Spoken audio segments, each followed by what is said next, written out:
காதில் சீல் வருதுன்னா உங்களுக்கு இந்த எக்ஸ்டர்னல் இயர்லேருந்து மிடில் இயருக்கு உள்ளே போயிட்டுன்னு அர்த்தம். இன்ஃபெக்ஷன் கிருமி தொட்டு அந்த டிம்பானிக் மெம்பரேன் அங்கே செவிப்பறை இருக்குது, அதை தாண்டி உள்ளுக்குள்ளே இன்ஃபெக்ஷன் போயிட்டுன்னு அர்த்தம்.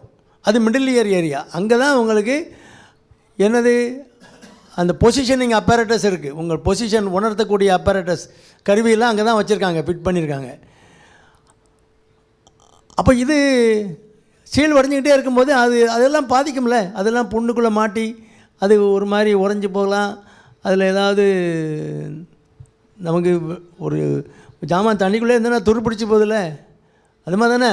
சீல் வரைஞ்சிக்கிட்டே இருக்குன்னா அங்கே புண்ணாகி அதில் உள்ள அதனுடைய பாதிப்பு வந்து அந்த டிம்பானிக் மெம்பரேனை தாண்டி உள்ளுக்குள்ளே உள்ள ஏரியாவில் உள்ள அந்த பொசிஷனிங் அப்பரேட்டஸ், அந்த தலை சுற்று நம்ம பொசிஷனை உணர்த்தக்கூடிய அப்பரேட்டஸுக்கு அது வரலாம், நரம்புக்கு வரலாம். அதனால் கண்டிப்பாக வரக்கூடிய வாய்ப்பு அதிகம், மற்றவங்கள விட தலை சுற்று வரக்கூடிய வாய்ப்பு அதிகம். அதனால் அது வந்து இன்ஃபெக்ஷன் வராமல் பார்த்துக்கணும். த்ரோட்லேருந்து தான் இன்ஃபெக்ஷன் அங்கே போகுது. தொண்டைக்கும் அதுக்கும் ஈஸ்டேஷன் டியூப் பண்ணி ஒரு கனெக்ஷன் இருக்குது. ஆனால் தொண்டையில் சளி பிடிச்சா சின்ன பிள்ளைகளுக்கு அதை அடைச்சிக்கிடும். அது அங்கே வந்து காதுக்கும் இதுக்கும் அந்த ப்ரெஷர் மெயின்டைன் பண்ணுறது தான் அந்த ஈஸ்டேஷன் டியூப்பு. இதுக்கும் அதுக்கு இன்னர் இயருக்கும் அதுக்கும் வெளியிலையும் உள்ள ப்ரெஷரை மெயின்டைன் பண்ணணும்.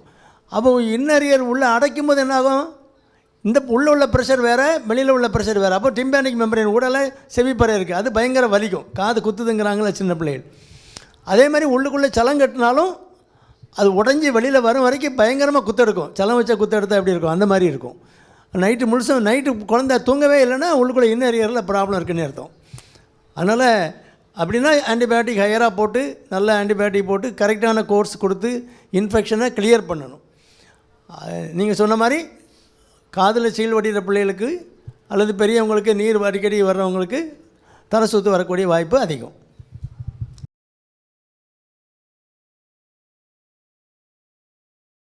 உணவு நீங்கள் எப்போவுமே சாயங்கால நேரம் தான் உணவு எடுத்துக்கிறோம், சாயங்காலமும் நைட்டு தான் எடுத்துக்கிறோம். அதனால் ஆயிலி ஃபுட்டை அவாய்ட் பண்ணுறது நல்லது, எண்ணெய் பதார்த்தங்கள் தவிர்க்கிறது நல்லது.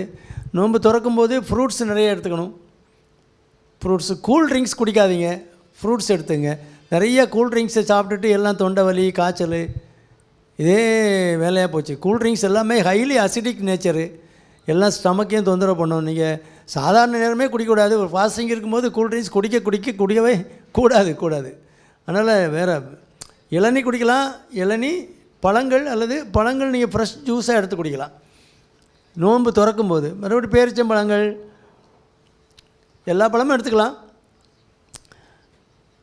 அதை நீங்கள் மாத்திரை சாப்பிட்றது வந்து முக்கியமாக நம்ம காலையில் உணவு தான் அதிகமாக சாப்பிடுவோம் மற்ற நேரங்களில்.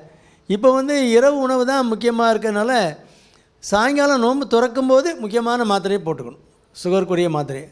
விடிய காலம் வந்து ரொம்ப குறைஞ்ச டோஸில் உள்ள மாத்திரை போடணும், அல்லது ஒரே டோஸை வச்சுக்கலாம். நைட்டு மட்டும் சாயங்காலம் மட்டும் நோன்பு திறக்கும்போது மட்டும் நீங்கள் மாத்திரையை வச்சுக்கிட்டு மார்னிங் டோஸுக்கு கூட நீங்கள் ஸ்கிப் பண்ணிக்கலாம்.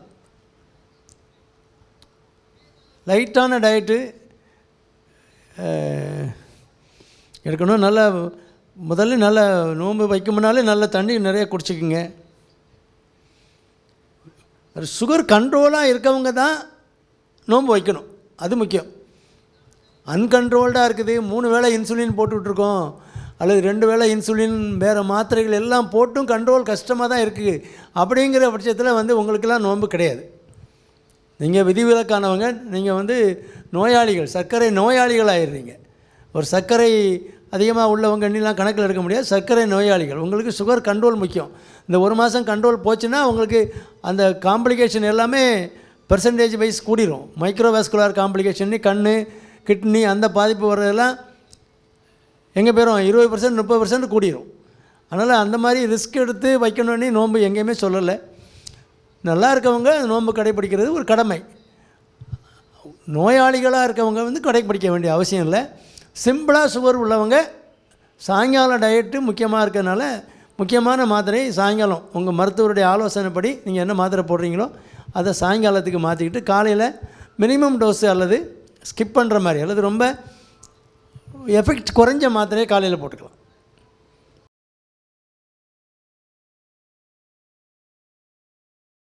பொதுத் தேர்வுக்கு நம்ம எல்லாம் தயார் பண்ணி முடிச்சிட்டோம். எத்தனையோ தடவை ரிவைஸ் பண்ணி தான் இப்போ உட்காந்துருக்கோம். அதனால் என்ன பண்ணணும், பொதுத் தேர்வுக்கு முந்தின நாள் நேரத்திலே படுத்துடணும். காலைல 7 மணிக்கெலாம் கிளம்பி நீங்கள் ஆட்டோ பிடிச்சி போய் சேர்றதுக்கு 8-8:30 ஆயிரும்.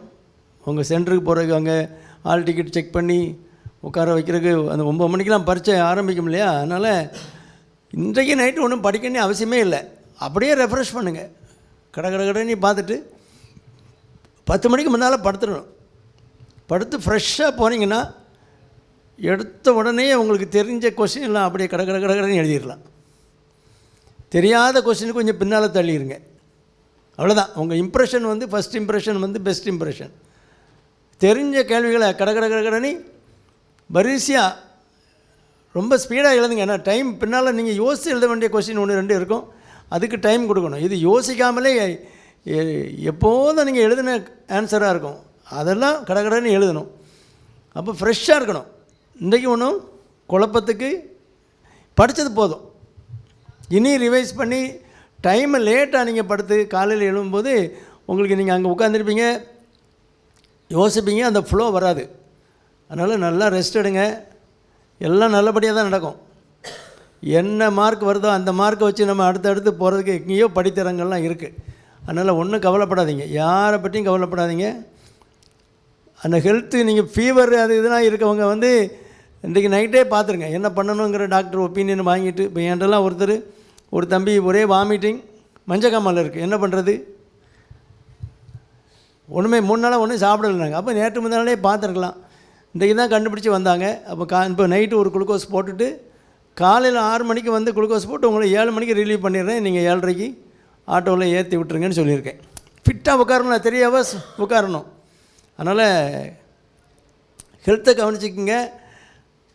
அந்த ரிவைஸ் பண்ணுறது முந்தின நாள் நைட்டு ரொம்ப ரிவைஸ் பண்ணுறது விட்டுருங்க. அது ஒன்றும் பெரிய மார்க் உங்களுக்கு கூட்டிலாம் தராது. எவ்வளோ தூரம் நல்லா ஒரு 6 மணி நேரம் 7 மணி நேரம் நல்லா ரெஸ்ட் எடுத்து போனீங்கன்னா ஃப்ரெஷ்ஷாக இருக்கும். உங்களுடைய அந்த மோட் ஆஃப் ப்ரெசன்டேஷனே நல்லாயிருக்கும். அதனால் ஆல் தி பெஸ்ட், நல்லா பண்ணுங்கள். எல்லோரும் நல்லபடியாக நல்ல மார்க் வாங்குவீங்க. என்ன மார்க் எடுத்தாலும் உங்களுக்கு அடுத்தால அதே லைனில் நீங்கள் விரும்பக்கூடிய லைன் இல்லைன்னா இன்னொரு லைனை நீங்கள் நல்ல ஒரு லைனை எடுத்து விரும்பிக்க வேண்டியதான். அந்த மாதிரி எல்லாருக்கும் நல்ல வழிமுறைகள்லாம் இருக்குது. நிறைய படிப்புகள் இருக்குது. படிப்பை இதோடு நிப்பாட்டிடாதீங்க, +2 முடிச்சிட்டோன்னு நிப்பாட்டிடாதீங்க. அதனால் எல்லாருக்கும் அந்த பரீட்சை நல்லபடியாக அமைய என்னுடைய வாழ்த்துக்கள்.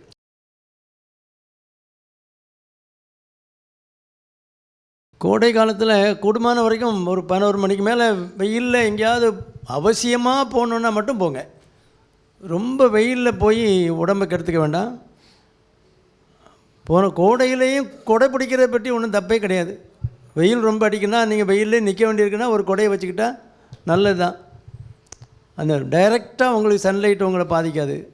தண்ணி நிறைய குடிங்க. வெளியில் போயிட்டு வந்தீங்கனாலும் ரூமில் இருந்தீங்கனாலும் அடிக்கடி தண்ணி குடிச்சிக்கிட்டே இருங்க.